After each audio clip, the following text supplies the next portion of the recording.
walang hindi dumalag, pwede mong ibalik. Eh sabi ko, 4 na taon na tayo pabalik-balik sa doktor, hindi nagsabi ng doktor ng manibak. Ito daw, manibak. Sabi ng doktor, always come back. Correct. Kaya alam nyo, pinainom ko, alam nyo ba ang nangyari? 3 months na pag-inom ng product, walang angioplasty ginawa ang doktor. Grabe, pati buko niya sa baga natunaw hanggang ngayon, buhay na buhay, walang maintenance. Maganda bang product? Kaya ginawa ko po yung business. Nung nakapo ako dyan, libre lang yung nasa isip ko makakuha. Pero nakita ko yung mga testimonies na rinig ko, sobra akong na-inspire. Kasi mga hindi nakapagtapos ng pag-aaral, tapos ang gaganda ng bahay, nakaka-travel, ang healthy ng family, yun lahat, dream ko yun. Tapos yung pangit daw, gumaganda, dream ko din yun. Kaya sabi sa akin, yung intro nakakaganda kapag daw pinupunas sa mukha.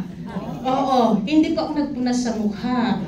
Kumuha ako ng palanggana, nilagay ko yung intro, nilublob ko na yung mukha ko. Mabilis akong gaganda.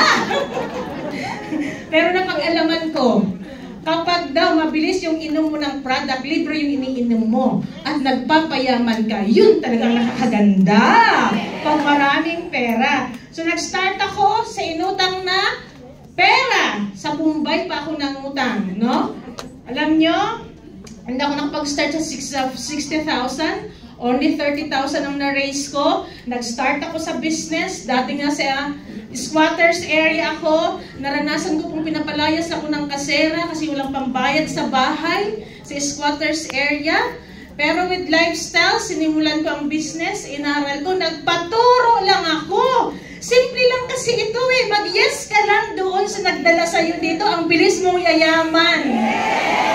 Ay, yes ako ng yes. No? Sabi ko, kung yan lang naman pala ang gagawin ko, di gagawin ko na yan. 8 years pa ako nagturo. No, sinunod ko rin yung principal ko. Utang lang ang napala ko. Utang, nagkaroon ako ng almoranas, di ba? Nagkasakit na ako, pumangit pa ako. So nagpaturo lang ako dito. What happened to me? Dati pinapalayas ng kasera, ngayon marami ng properties because of this business.